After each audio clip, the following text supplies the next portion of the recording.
नमो विष्णवे नमः। देवगुरु बृहस्पति को बुद्धि और शिक्षा का कारक माना जाता है। गुरुवार को बृहस्पति देव की पूजा करने से धन, विद्या, मान सम्मान, प्रतिष्ठा और कई अन्य मनोवांछित फलों की प्राप्ति होती है। धार्मिक ग्रंथों के अनुसार गुरुवार को भगवान बृहस्पति की पूजा का विधान है। गुरुवार के दिन व्रत और कथा सुनने से घर परिवार में सुख समृद्धि बनी रहती है। तो दोस्तों, आइए जानते हैं आज की इस वीडियो में है गुरुवार व्रत की कथा श्रवण करवाने जा रही हूँ। तो चलिए वीडियो शुरू करते हैं। दोस्तों, प्राचीन काल की एक बात है। किसी नगर में एक प्रतापी और दानी राजा राज्य करता था। वह नित्य गरीबों और ब्राह्मणों की सहायता करता था। ये बात उसकी रानी को बिल्कुल भी अच्छी नहीं लगती थी। वह ना ही गरीबों को दान देती थी, ना ही भगवान का पूजन अर्चन करती थी और राजा को भी दान देने से मना किया करती थी। एक दिन राजा शिकार खेलने वन को गए हुए थे, तो रानी महल में अकेली थी। उसी समय बृहस्पति देव साधु वेश में राजा की महल में भिक्षा के लिए गए और भिक्षा मांगी। तब रानी ने भिक्षा देने से इनकार कर दिया और कहा, हे साधु महाराज, मैं तो इस दान पुण्य से तंग आ गई हूँ। मेरा पति सारा दिन धन लुटाते रहते हैं। मेरी इच्छा है कि हमारा धन नष्ट हो जाए, न फिर न रहेगा बांस और ना ही बजेगी बांसुरी। साधु ने कहा, देवी तुम तो बड़ी ही वचित्र हो। धन संतान तो हम सभी चाहते हैं। पुत्र और लक्ष्मी तो पापी के घर भी होने चाहिए। यदि तुम्हारे पास अधिक धन है तो भूखों को भोजन दो, प्यासों के लिए प्याऊ लग बनवाओ, मुसाफिरों के लिए धर्मशालाएं खुलवाओ। जो निर्धन अपनी कुंवारी कन्याओं का विवाह नहीं कर सकते, उनका विवाह करवा दो। ऐसे और कई काम हैं जिनके करने से तुम्हारा यश लोक परलोक में फैलेगा। परंतु रानी पर उपदेश का कोई भी प्रभाव ना पड़ा। वह बोली, महाराज आप मुझे कुछ ना समझाएं। मैं ऐसा धन नहीं चाहती जो कि मैं हर जगह बांटती फिरूं। साधु ने उत्तर दिया कि यदि तुम्हारी ऐसी इच्छा है तो तथास्तु, तुम ऐसा करना कि बृहस्पतिवार को घर लेपकर पीली मिट्टी से अपना सिर धोकर स्नान करना, भट्ठी चढ़ाकर कपड़े धोना। ऐसा करने से आपका सारा धन नष्ट हो जाएगा। इतना कहकर वह साधु महाराज वहां से चले गए।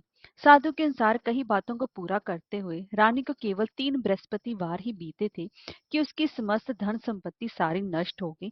भोजन के लिए राजा का परिवार तरसने लगा। तब एक दिन राजा ने रानी से बोला कि हे रानी, तुम यही रहो, मैं दूसरे देश को जाता हूँ, क्योंकि यहाँ पर सभी लोग मुझे जानते हैं। इसलिए मैं कोई छोटा कार्य नहीं कर सकता। ऐसा कहकर राजा परदेश चला गया। वहां वह जंगल से लकड़ी काटकर लाता और शहर में बेचता। इस तरह वह अपना जीवन व्यतीत करने लगा। इधर राजा के प्रदेश जाते ही रानी और दासी दुखी रहने लगी। एक बार जब रानी और दासी को 7 दिन तक बिना भोजन के रहना पड़ा, तो रानी ने अपनी दासी से कहा, हे दासी, पास ही के नगर में मेरी बहन रहती है। वह बड़ी ही धनवान है, तो उसके पास जा और कुछ लेकर आ, ताकि थोड़ी बहुत गुजर बसर हो जाए। दासी रानी की बहन के पास गई। उस दिन गुरुवार था और रानी की बहन उस समय बृहस्पतिवार व्रत की कथा सुन रही थी। दासी ने रानी की बहन को अपनी रानी का संदेश दिया, लेकिन रानी की बड़ी बहन ने कोई भी उत्तर नहीं दिया। जब दासी को रानी की बहन से कोई उत्तर नहीं मिला, तो वह बहुत ज्यादा दुखी हुई और उसे क्रोध भी आया। दासी ने वापस आकर रानी को सारी बात बता दी। सुनकर रानी ने अपने भाग्य को कोसा। उधर रानी की बहन ने सोचा कि मेरी बहन की दासी आई थी, परंतु मैं उससे नहीं बोली, इससे वह बहुत दुखी हुई होगी। कथा सुनकर और पूजन समाप्त करके वह अपनी बहन के घर आई और कहने लगी, हे बहन, मैं बृहस्पतिवार का व्रत कर रही थी। तुम्हारी दासी मेरे घर आई थी, परंतु जब तक कथा होती है तब तक ना तो उठते हैं और ना ही बोलते हैं, इसलिए मैं नहीं बोली। कहो दासी, क्यों गई थी? तब रानी बोली, बहन तुमसे क्या छिपाऊं, हमारे घर में खाने तक को अनाज नहीं था। ऐसा कहते कहते रानी की आंखें भर आई। उसने दासी समेत पिछले 7 दिनों से भूखे रहने की बात अपनी बहन को विस्तार पूर्वक सुना दी। रानी की बहन बोली, देखो बहन, भगवान बृहस्पति देव सबकी मनोकामना को पूर्ण करते हैं। देखो शायद तुम्हारे घर में अनाज रखा हो। पहले तो रानी को विश्वास नहीं हुआ, पर बहन के आग्रह करने पर उसने अपनी दासी को अंदर भेजा, तो उसे सचमुच अनाज से भरा एक घड़ा मिल गया। यह देखकर दासी को बड़ी ही हैरानी हुई। दासी रानी से कहने लगी, हे रानी, जब हमको भोजन नहीं मिलता तो हम व्रत तो करते ही हैं, इसलिए क्यों ना इनसे व्रत और कथा की विधि भी पूछ ली जाए, ताकि हम भी व्रत कर सकें। तब रानी ने अपनी बहन से बृहस्पतिवार के व्रत के बारे में पूछा। उसकी बहन ने बताया कि बृहस्पतिवार के व्रत में चने की दाल और मुनक्का से विष्णु भगवान का केले की जड़ में पूजन करें तथा दीपक जलाएं, व्रत कथा सुने और पीला भोजन ही करें। इससे बृहस्पति देव अत्यंत ही प्रसन्न होते हैं। व्रत और पूजन विधि बताकर रानी की बहन अपने घर को लौट गई। 7 दिन के बाद जब गुरुवार आया तो रानी और दासी ने व्रत रखा, गुड़साल में जाकर चना और गुड़ लेकर आई। फिर उससे केले की जड़ तथा विष्णु भगवान का पूजन किया। अब पीला भोजन कहाँ से आई, इस बात को लेकर दोनों बहुत ही ज्यादा दुखी थी। चूंकि उन्होंने व्रत रख रखा था, इसलिए बृहस्पति देव उनसे प्रसन्न थे। इसलिए वो एक साधारण व्यक्ति का रूप धारण कर 2 थालों में सुंदर पीला भोजन दासी को दे गए। भोजन पाकर दासी अत्यंत ही प्रसन्न हुई और फिर रानी के साथ मिलकर भोजन ग्रहण किया। उसके बाद वे सभी गुरुवार को व्रत और पूजन करने लगे। बृहस्पति भगवान की कृपा से उनके पास फिर से धन संपत्ति आ गई, परंतु रानी फिर से पहले की तरह ही आलस्य करने लगी। तब दासी बोली, देखो रानी, तुम पहले भी इस प्रकार आलस्य करती थी, तुम्हें धन रखने में कष्ट होता था, इस कारण सभी धन नष्ट हो गया, और अब जब भगवान बृहस्पति देव की कृपा से धन मिला है तो तुम्हें फिर से आलस्य होता है। रानी को समझाते हुए दासी कहती है कि बड़ी मुसीबतों के बाद हमने ये धन पाया है, इसलिए हमें दान पुण्य करना चाहिए, भूखे मनुष्यों को भोजन कराना चाहिए और धन को शुभ कार्यों में खर्च करना चाहिए, जिससे तुम्हारे कुल का यश बढ़ेगा, स्वर्ग की प्राप्ति होगी और पितर प्रसन्न होंगे। दासी की बात मानकर रानी अपना धन शुभ कार्यों में खर्च करने लगी, जिससे कि पूरे नगर में उसका यश फैलने लगा। बृहस्पतिवार व्रत कथा के बाद श्रद्धा के साथ आरती की जानी चाहिए। इसके बाद प्रसाद बांटकर उसे ग्रहण करना चाहिए। एक दिन राजा दुखी होकर जंगल में एक पेड़ के नीचे आसन जमाकर बैठ गया। वह अपनी दशा को याद करके व्याकुल होने लगा। बृहस्पतिवार का दिन था। एकाएक उसने देखा कि निर्जन वन में एक साधु प्रकट हुए। वह साधु वेश में स्वयं बृहस्पति देवता थे। लक्कड़हारे के सामने आकर बोले, हे लक्कड़हारे, इस सुनसान जंगल में तू चिंता मगन होकर क्यों बैठा है? तब लक्कड़हारे ने दोनों हाथ जोड़कर प्रणाम किया और उत्तर दिया, महात्मा जी, आप सब कुछ जानते हैं, मैं क्या कहूँ। यह कहकर वह रोने लगा और साधु को अपनी आत्म कथा सुनाई। महात्मा जी ने कहा कि तुम्हारी स्त्री ने बृहस्पतिवार के दिन बृहस्पति भगवान का अनादर किया है, जिसके कारण रुष्ट होकर उन्हें तुम्हारी ये दशा कर दी। अब तुम चिंता को दूर करके मेरे कहने पर चलो तो तुम्हारे सारे कष्ट दूर हो जाएंगे और भगवान पहले से भी अधिक संपत्ति देंगे। तुम बृहस्पतिवार के दिन कथा किया करो। 2 पैसे के चने मुनक्का लाकर उसका प्रसाद बनाओ और शुद्ध जल से लोटे में शक्कर मिलाकर अमृत तैयार करो। कथा के पश्चात अपने सारे परिवार और सुनने वाले प्रेमियों में अमृत व प्रसाद बांटकर आप भी ग्रहण करो। ऐसा करने से भगवान तुम्हारी सभी मनोकामनाएं पूरी करेंगे। साधु के ऐसे वचन सुनकर लकड़हारा बोला, हे प्रभु, मुझे लकड़ी बेचकर इतना पैसा नहीं मिलता जिससे कि भोजन के उपरांत मैं कुछ बचा सकूं। मैंने रात्रि में अपनी स्त्री को व्याकुल देखा है, मेरे पास कुछ भी नहीं जिससे कि मैं उसकी खबर मांग सकूं। साधु ने कहा, हे लकड़हारे, तुम किसी भी बात की चिंता मत करो। बृहस्पतिवार के दिन तुम रोजाना की तरह लकड़ियां लेकर शहर को जाओ, तुमको रोज से दुगना धन प्राप्त होगा, जिससे तुम भली भांति भोजन कर लोगे तथा बृहस्पति देव की पूजा का सामान भी आ जाएगा। इतना कहकर साधु अंतर ध्यान हो गए। धीरे धीरे समय व्यतीत होने पर फिर वही बृहस्पतिवार का दिन आया। लकड़हारा जंगल से लकड़ी काटकर किसी शहर में बेचने गया। उसे उस दिन और दिन से अधिक पैसा मिला। राजा ने चना गुड़ आदि लाकर गुरुवार का व्रत किया। उस दिन से उसके सभी क्लेश दूर हुए। परंतु जब दोबारा गुरुवार का दिन आया तो बृहस्पतिवार का व्रत करना भूल गया। इसी कारण बृहस्पति भगवान फिर से नाराज हो गए। उस दिन उस नगर के राजा ने विशाल यज्ञ का आयोजन किया तथा शहर में ये घोषणा करा दी कि कोई भी मनुष्य अपने घर में भोजन न बनावे, ना ही आग जलावे। सारी जनता मेरे यहाँ भोजन करने आवे। इस आज्ञा को जो ना मानेगा उसे फांसी की सजा दी जाएगी। इसी तरह की सारी घोषणा संपूर्ण नगर में करवा दी गई। राजा की आज्ञा के अनुसार शहर के सभी लोग भोजन करने गए, लेकिन लकड़हारा कुछ देर से पहुंचा, इसलिए राजा उसको अपने साथ घर लिवा ले गए और ले जाकर भोजन करा रहे थे तो रानी की दृष्टि उस खूंटी पर पड़ी जिसका पर कि उसका हार लटका हुआ था। वे वहां पर दिखाई नहीं दिया। तब रानी ने निश्चय किया कि मेरा हार इस मनुष्य ने चुरा लिया है। उसी समय सिपाहियों को बुलाकर उसको कारागार में डलवा दिया।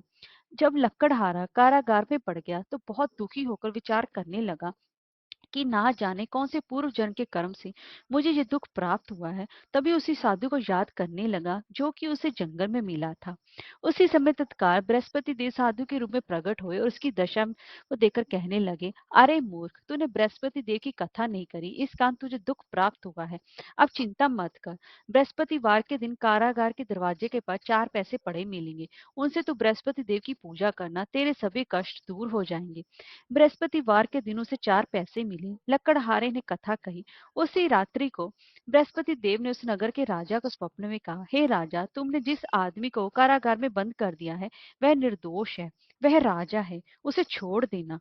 रानी का हार उसी खूंटी पर लटका है, अगर तू ऐसा नहीं करेगा तो मैं तेरे राज्य को नष्ट कर दूंगा।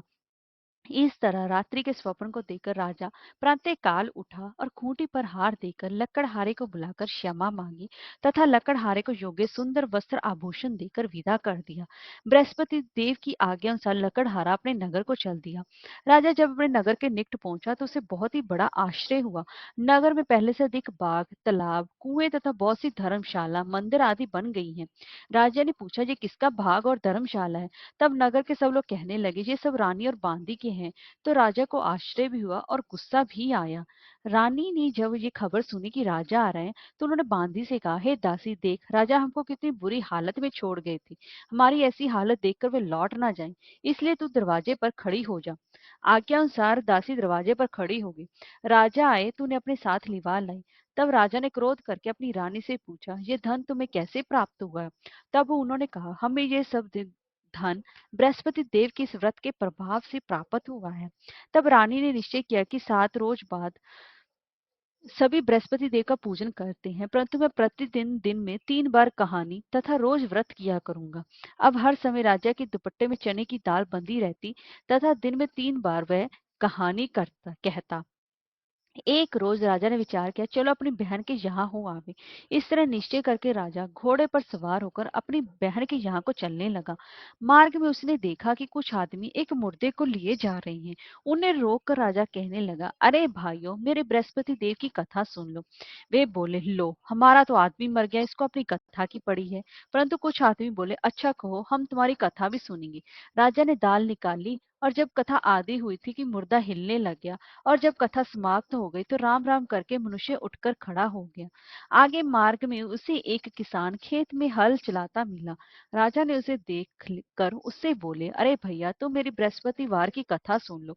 किसान बोला, जब तक मैं तेरी कथा सुनूंगा तब तक 4 हरैया जोत लूंगा। जा अपनी कथा किसी और को सुनाना। इसी तरह राजा आगे चलने लगा। राजा के हटते बैल पछाड़कर खाकर गिर गए तथा किसान के पेट में बड़ी ही जोर का दर्द होने लगा। उसी समय उसकी माँ रोटी लेकर आई। जब उसने देखा तो अपने पुत्र से सब हाल चाल पूछा। तब बेटे ने सभी हाल कह दिया तो बुढ़िया दौड़ी दौड़ी उस घुड़सवार के पास गई और उससे बोले कि मैं तेरी कथा सुनूंगी, तू अपनी कथा मेरे खेत पर चलकर ही कहना।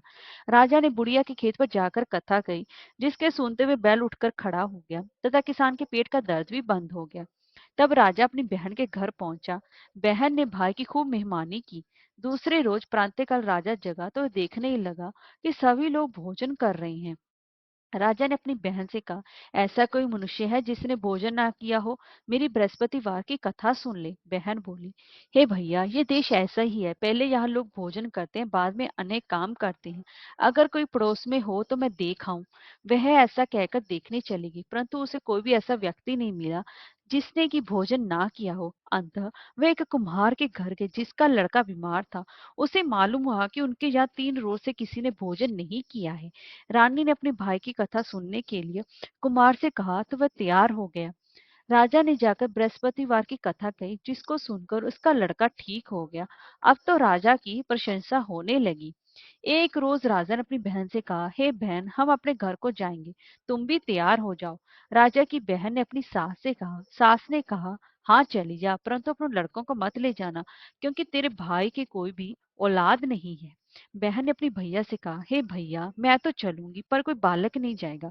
राजा बोला, जब कोई बालक नहीं चलेगा तब तुम ही क्या करोगी? बड़े दुखी मन से राजा अपने नगर को लौट आया। राजा ने अपनी रानी से कहा, हम निर्वंशी हैं, हमारा मुंह देखने का धर्म नहीं है और कुछ भोजन आदि भी नहीं किया। रानी बोली, हे प्रभु, बृहस्पति देव ने हमें सब कुछ दिया है, वे हमें औलाद भी अवश्य ही देंगे।